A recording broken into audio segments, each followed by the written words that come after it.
I don't know, like it's difficult to describe. Like you drive through it and it speaks to you, it resonates to you. It's like a hidden area. It's off the beaten track, and to get there is a journey. It's so beautiful in this area. It's absolutely amazing. When you come here for the first time, you can't think that there is a place like the Baviaanskloof. When you are there, you're so immersed in nature. There's no connectivity. Literally, the road is very rough. There's no cell phone reception, so you are just really immersed in the space. It's secluded in a sense, because even on this farm, you know, there's places that no one's ever walked. There's no footsteps, even on this farm alone, never mind the whole area. You have to look after your own stuff. You have to see what you can do and recycle and reuse and on your own. Bake your own bread, have your own eggs. If possible, have your own cow for your own milk, kind of thing. It's isolated to that extent that it makes it interesting. It's wilderness, it's wild. Without bad-mouthing it, but it's almost that Baviaanskloof is locked in time. It's one of the last places on earth where you really can enjoy wilderness. It's accessible. I mean, there are many places on earth that is really wilderness, but you can't get there. There's no access. But here it is possible. And another thing, it's a very close community where people are very dependent on each other. And a relatively small community. There are actually different kind of communities in the Baviaanskloof. 14 landowners and then 2 communities. One is Zevenfontein, what's more like a community farm. And the other one is Zijmenshoek, what's more like a community church area where people live. You know, they live like one huge family. They've been living together for 300 years.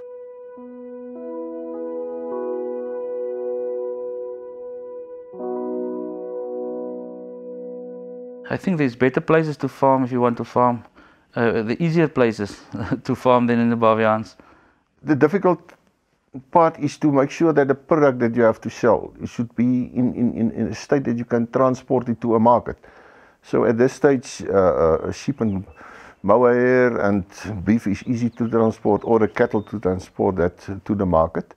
But fresh products is difficult because the road is not in a state to transport fresh products. Livestock has been an important commodity in that area for many years. But what you need to understand, in the 60s and 70s, the Angora goat boom came along. The international market paid huge money for the Angora goat locks, and there was a move towards farming with goats. And I don't think people actually realized, it's not as if they went out and said, let's go and overgraze these mountains. It's something that happened slowly, and over a 30-year period you realize, oh, I actually damaged the catchment by doing it the way we've done it in those days. The moment you remove your vegetation, your water can't infiltrate and you get much faster runoff. And that's what happened during this period of degradation of your catchment area. You had a lot less infiltration of your rainwater, where the result is that basically the area dried out. Yes, we have long droughts, and you used to farm with small stock of Gerda goats and sheep 20 years ago, and about 10 years ago the numbers declined due to droughts and maybe overgrazing. I took out all my small stock from the mountain grazing areas, just to see if you can get some growth back into the mountain and onto the slopes. Every year you can see the change in the vegetation and vegetation and grass coming into the mountain on the plateaus and at the slopes, and yeah, there's a big difference. And that's why we start farming with small stock now again, because the veld is better, and we plant crops for the small stock now.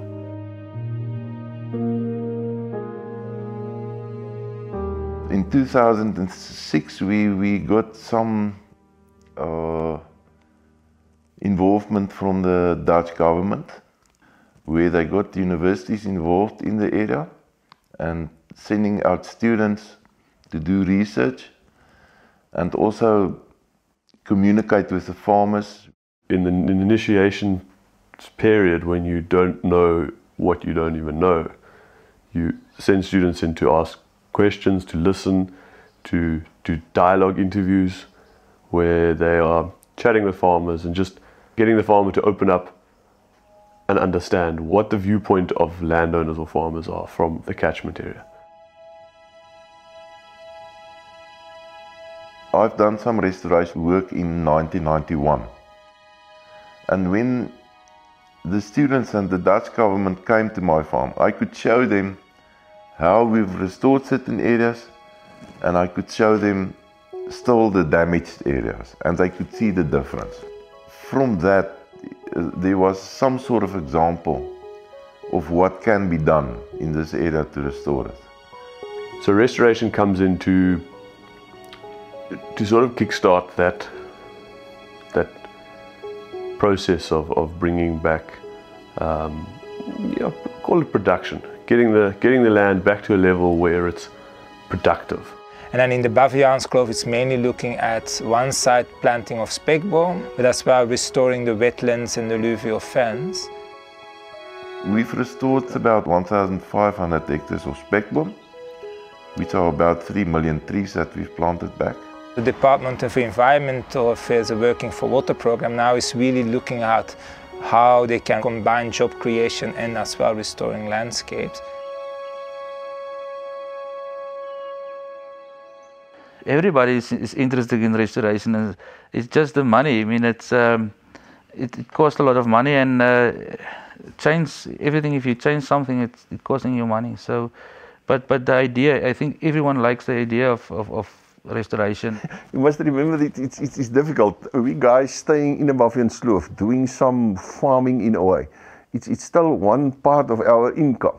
So you can't just withdraw all your your cattle or your sheep or goats out of the field and get rid of them in a way. You still have to make them an income out of them.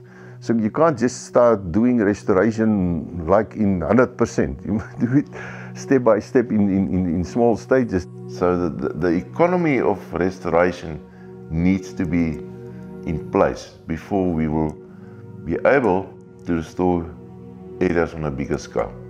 And I think that's where the big challenge lies for farmers. Like, they know it, but to make that shift you need like a certain capital to make that possible.